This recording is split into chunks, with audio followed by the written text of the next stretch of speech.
ஒரு பெரிய பில்டிங், அதுல இருக்கிற கொடூரமான ஆவிகள், அங்க நடக்கிற மர்மமான அமானுஷ்யங்கள்.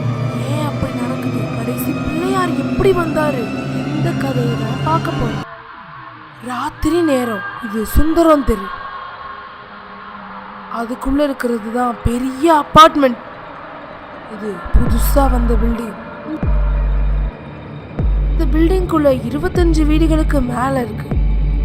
2-3 வீடுகளை தவிர மத்த எல்லா வீட்லயும் ஆள் இருக்கிறாங்க. எல்லாம் கொஞ்ச நாள் நல்லா போயிட்டு இருக்கு. ஆனா திடீர்னு அமானுஷ்யங்கள் நடக்க ஆரம்பிக்குது. ஒரு வீட்டுல எல்லாரும் ஃபேமிலியா உட்காந்துருக்காங்க. அப்போ யாரோ வீட்டு கதவை தட்டுறாங்க. அந்த வீட்டு லேடி திறந்து போய் பாக்குறாங்க. அங்க ஒரு ஆளு நிக்கிறாரு. நியூஸ் பேப்பர் போட வந்தேன்னு சொல்றாரு. பேப்பரை அந்த அம்மா கையில கொடுத்துட்டு திரும்பி போயிட்டார். அந்த லேடி எவ்வளோன்னு கேட்க மண்டையை மட்டும் திருப்பி பதில் சொல்றாரு, 5 ரூபான்னு. அவ அங்கேயே அரண்டு போயிட்டா. அந்த அபார்ட்மெண்ட்ல இன்னொரு வீட்ல ஒருத்தன் ஆபீஸ் கிளம்பிட்டு இருக்கான். கண்ணாடி பார்த்து ரெடி ஆகிட்டு இருக்கான். திடீர்னு வீட்டுல இருக்க லைட்ஸ் எல்லாமே ஆஃப் ஆகுது. அவனும் திரும்பி திரும்பி பாக்குறான். அப்போ கண்ணாடியில யாரோ தெரியறாங்க. இருட்டுன்றதுனால அவன் நல்லா உத்து பாக்குறான். அவன் முகம்தான்.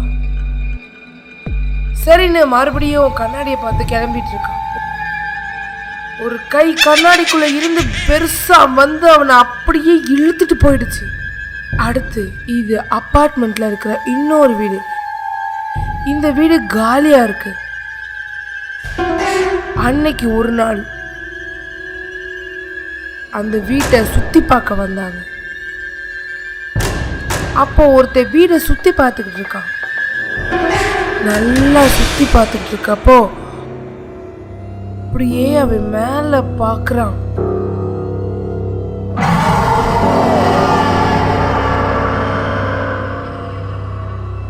இத பார்த்து அவன் தெரிச்சு ஓடுறான்.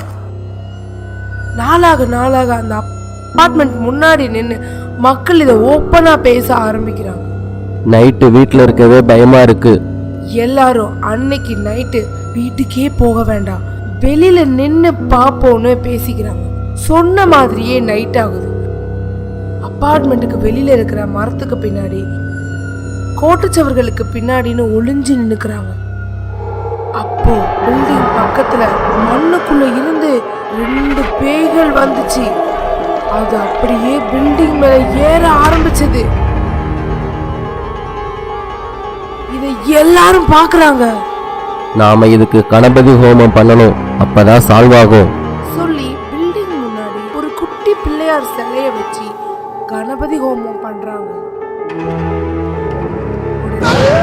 பேய்கள் வந்து வேற வேற திசையில இருந்து நெருப்ப அணைக்கிறாங்க.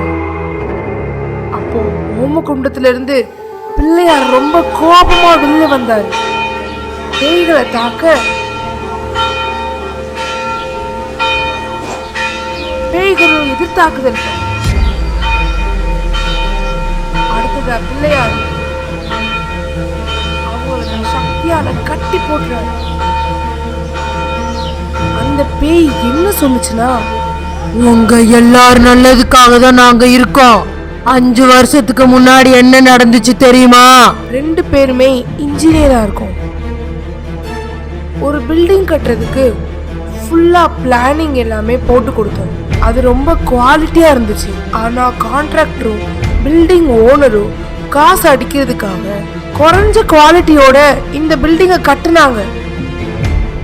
நாங்க 2 பேரும் அவங்க கிட்ட போய் பேசி பார்த்தோம். அவங்க எதுவுமே கேட்கல. அன்னைக்கு நைட்டு மொட்டை மாடியில இருந்து பிளான் பண்ணி எங்களை தள்ளி விட்டுட்டாங்க. நாங்க அங்கேயே செத்து ஆவியாகிட்டோம். ஆவியானதுக்கு அப்புறம் நாங்க என்ன நினைச்சோம்னா, இந்த பில்டிங்ல யார் தங்கினாலும் என்னைக்காவது ஒரு நாள் கண்டிப்பா இடிஞ்சு விழுந்துடும். அதை ஒரு இன்ஜினியரா நம்ம கண்டிப்பா அலோ பண்ணக்கூடாதுன்னு முடிவு பண்ணி தான் இந்த அபார்ட்மெண்ட்ல இருந்து எல்லாரையும் காலி பண்றதுக்காக நாங்க பேயா வந்து பயம் கொடுத்துக்கிட்டு இருக்கோம். நீங்க ஒன்றும் கவலைப்படாதீங்க, மக்களை வேற இடத்துக்கு மாத்திரலாம். சொல்லிட்டு பிள்ளையார் இதுக்கு காரணமான அந்த பில்டிங் ஓனரை கழுத்தை பிடிச்சு தூக்குறாரு. பயந்துகிட்டே ஓனர் சொல்றான், என்னோட தப்பு தான், நான் உங்க எல்லாருக்குமே வேற இடத்துல பில்டிங் கட்டித்தரேன், இதை இடிச்சிருவோம். கடைசியா அந்த 2 பேய்களும் ஆசைப்பட்ட மாதிரி இன்னொரு பெரிய பில்டிங் தரமா கட்டி முடிச்சு மக்கள் அந்த பில்டிங்குள்ள போனாங்க. இந்த பில்டிங்கை காலி பண்ணிட்டாங்க.